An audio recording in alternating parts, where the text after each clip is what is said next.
नमस्कार, खास मुलाकात में आपका स्वागत है। मैं लक्ष्मण राघव। बात 1980 की है। एक युवा प्राध्यापक क्लास में स्टूडेंट्स को पढ़ाया करते थे।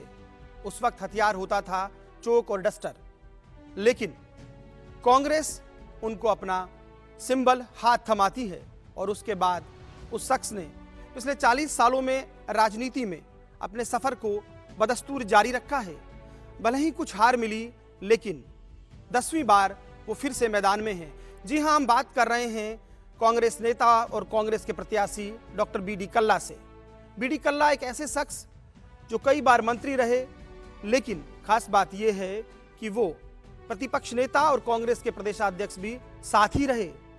तो कल्ला साहब, आपका बहुत बहुत स्वागत हमारे कार्यक्रम में। सबसे पहले कैसा वो पल था, कैसा वो क्षण था जब 1980 में आपको टिकट मिला? और बताते हैं मुझे कि आप उस वक्त पढ़ाया करते थे, और ये भी एक किस्सा आता है कि आप फोटो शूट कराने के लिए भी स्कूटर से जाते हैं उस दिन ही जब आपको टिकट का अनाउंस होता है। देखिए, वैसे तो मैं अपनी पहली कक्षा से ही मेरे में लीडरशिप का करैक्टर था। मैं अपनी क्लास का मॉनिटर रहा। 7वीं कक्षा में पढ़ता था तो मैं अपनी स्कूल का सांस्कृतिक सचिव बना। जब डूंगर कॉलेज में 68 और 69 में मैं डूंगर कॉलेज का सांस्कृतिक सचिव रहा, और उसके बाद मैं डूंगर कॉलेज का 69 में अध्यक्ष रहा।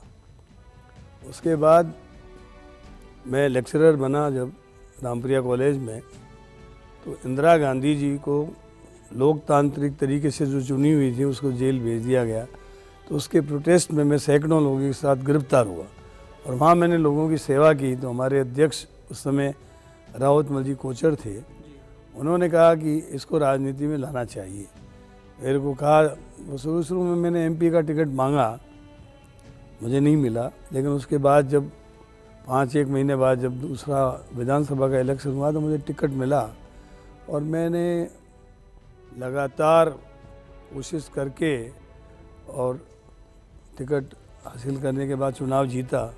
80 का चुनाव जीता, 85 का जीता, 90 का चुनाव जीता। उसके बाद चौथा चुनाव में हार गया था। वो इसलिए कि मैंने जब यहाँ यूनिवर्सिटी बनाई, एग्रीकल्चर यूनिवर्सिटी, तो लोगों ने कहा शहर का आदमी है, गांव की यूनिवर्सिटी बना दी। फिर एक डूंगर कॉलेज में एक फंक्शन हुआ, उसमें बतौर मुझे और रामेश्वर जी डूडी दोनों को बुलाया गया। तो मैंने कहा मेरी पेन की स्याही आपने छीन ली, जिस दिन इस पेन में स्याही आएगी तो मैं मल्टी फैकल्टी यूनिवर्सिटी बनाऊँगा, जो आज महाराजा गंगा सिंह यूनिवर्सिटी के रूप में विख्यात है। आज यहाँ पर 4 विश्वविद्यालय हम लोगों के प्रयास से खुले। 5वीं विश्वविद्यालय आनंद बजाज यूनिवर्सिटी, 5 विश्वविद्यालय है।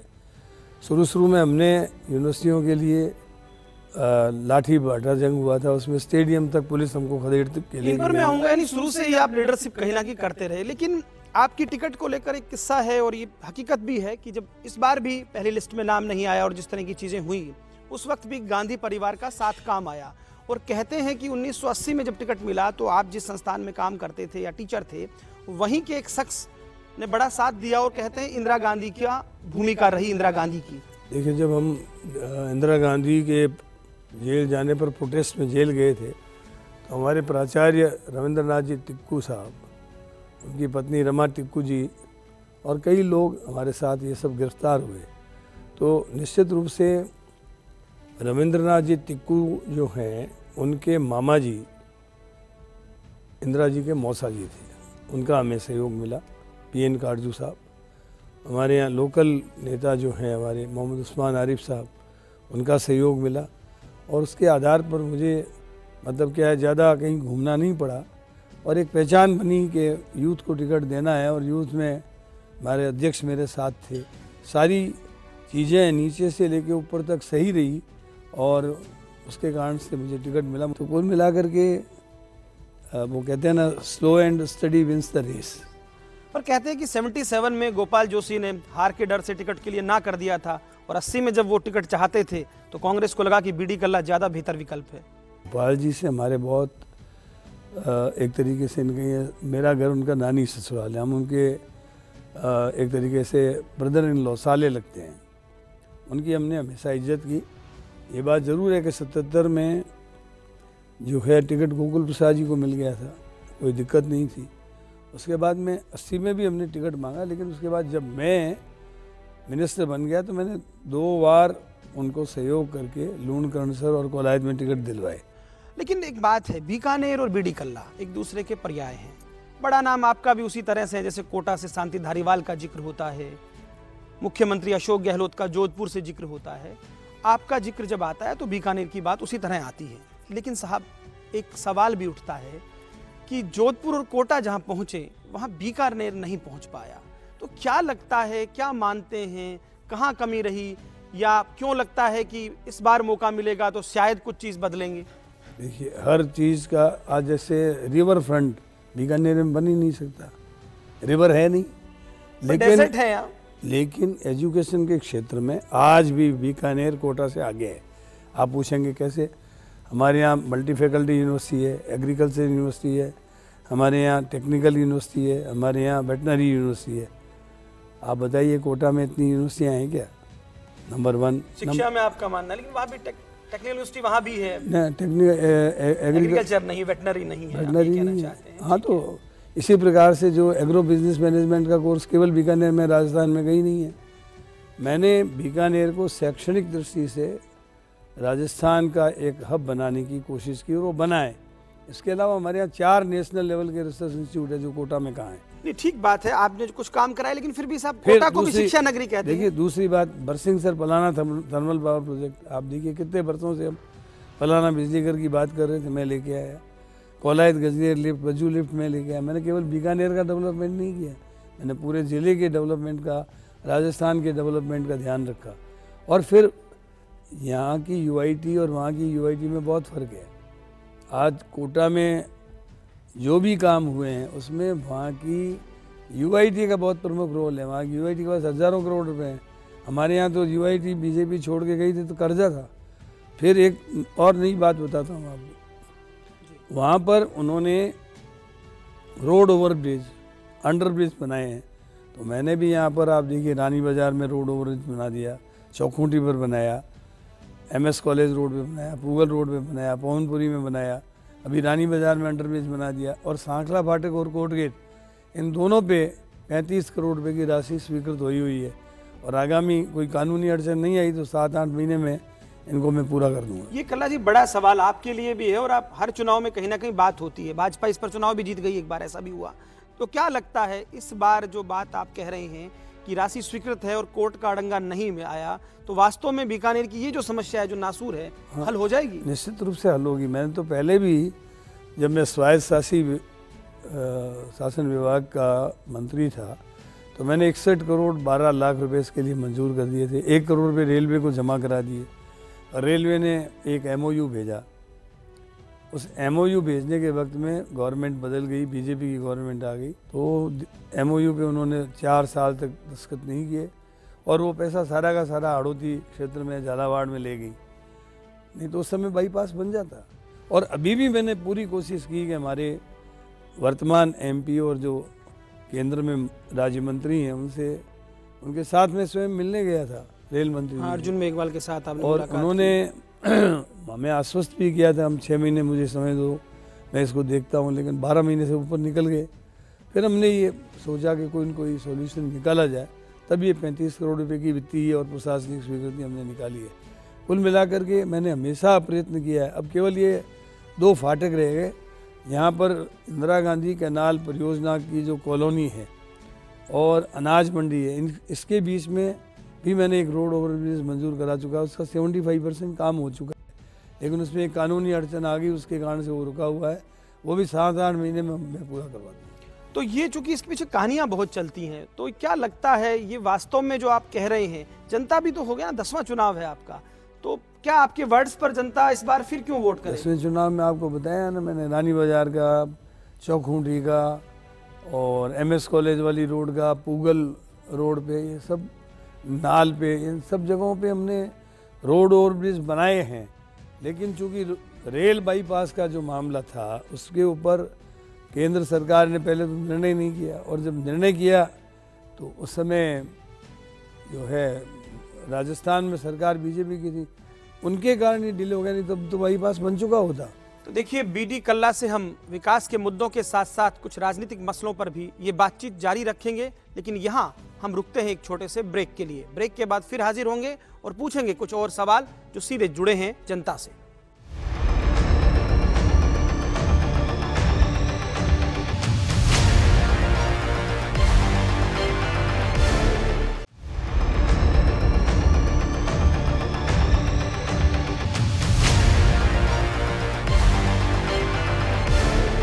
ब्रेक के बाद फिर आपका स्वागत है। हमारे साथ डॉक्टर बीडी कल्ला लगातार बने हुए हैं।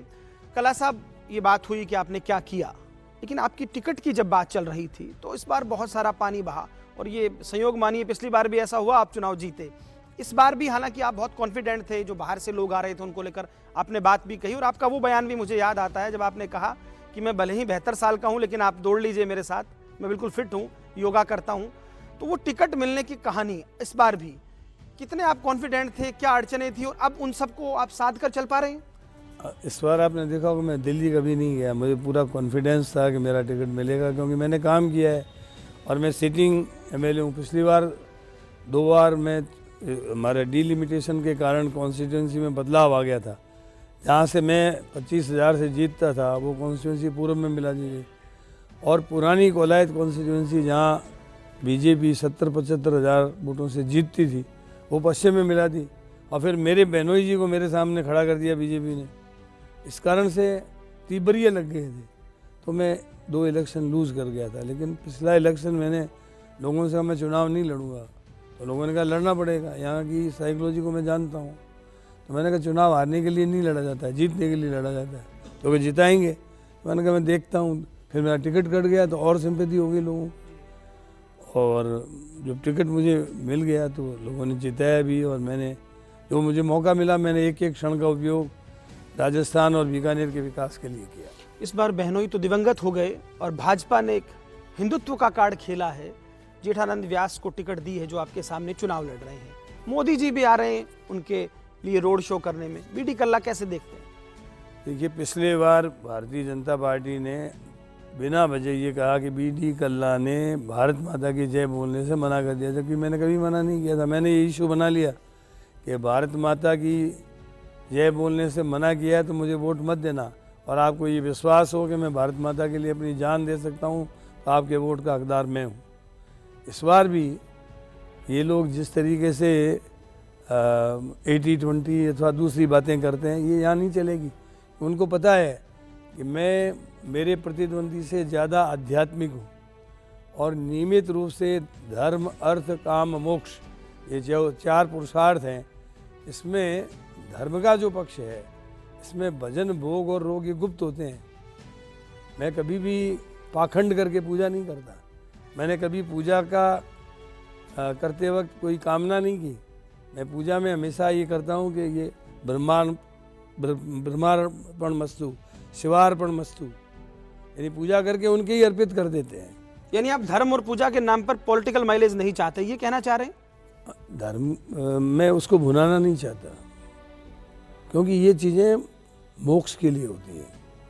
ये पुरुषार्थ जो है ये व्यक्ति को अगले भाव में क्या बनना है या नहीं बनना है उसके लिए होती है। आदमी माता के गर्भ में जब रहता है तो वो कहता है मुझे जल्दी बाहर निकालो, मैं आपको भगवान को भजन करूंगा, और यहाँ के लड़कपन खेल में खोया, जवानी नींद भर सोया, बुढ़ापा देख कर रोया। लेकिन मैं शुरू से ही, अभी मैंने 1-2 वीडियो उनको देखे कि बीडी कल्ला को मेरे सामने चुनाव लड़ते ही मंदिर याद आ गए। मैं जब 8 वर्ष का था, 3री कक्षा में पढ़ता था, मेरे पिताजी रंगोड़ाई के मंदिर में श्रावण का महीना करते थे, मैं उनको दूध पहुंचाने जाता था। तब से तो मुझे याद है कि मैं मंदिर जा रहा हूँ। जब ये मेरे ख्याल में घुटने के बल पे चलते थे तब से मैं मंदिर जा रहा हूँ। आपकी शिवाभिषेक वगैरह की बातें बहुत होती हैं, शिव भक्ति की बात भी होती है। हाँ, तो सब लोग इसलिए उनका वो कार्ड चलेगा नहीं, इसलिए नहीं चलेगा कि वो जानते हैं कि अब मैंने कई बार उनको कहा आप अपने खुद के मंच पे बुला लो और फिर मेरे से शास्त्रार्थ करवा लो, पता लग जाएगा कि वो ज़्यादा धार्मिक है या मैं ज़्यादा। पर वो कहते हैं ना कि मैंने मतलब हिंदुत्व को एक तरह से यहाँ पर पुनर्जीवित किया, मैंने यात्राएं निकाली, लोगों का, लेकिन उनको आरती करनी नहीं आती। एक बार चाइना स्कूल में 6 वर्ष पहले मैं और वो दोनों इकट्ठे हो गए, हम कॉफ़ी पी रहे थे, मैंने कहा आप आरती करते हो, आरती कैसे की जाती है? तो उन्होंने बड़े गुस्से में कहा कि मैं इतना पढ़ा हुआ नहीं हूँ। मैंने कहा आप क्या पढ़े हुए हैं? तो MA LLB। मैंने कहा भक्ति मार्ग का एक व्यक्ति जो बिल्कुल पढ़ा हुआ नहीं है वो भी जानता है कि प्रभु के चरणों में कितनी बार आरती करनी चाहिए, नाभि पे कितनी बार, मुखारबिंद में कितनी बार, पूरे आवरण में बड़ा कितनी अजीब बार। नहीं लग रहा कि ये चुनाव हम भी इस विषय पर बात कर रहे हैं और ये पूरी तरह से बीकानेर में इसी पर बात हो रही है? नहीं, वो तो बात वो कर रहे हैं लेकिन लोगों के गले नहीं उतर रही है। तो झूठ के पैर नहीं होते। आप असत्य बोलकर चुनाव जीत नहीं सकते।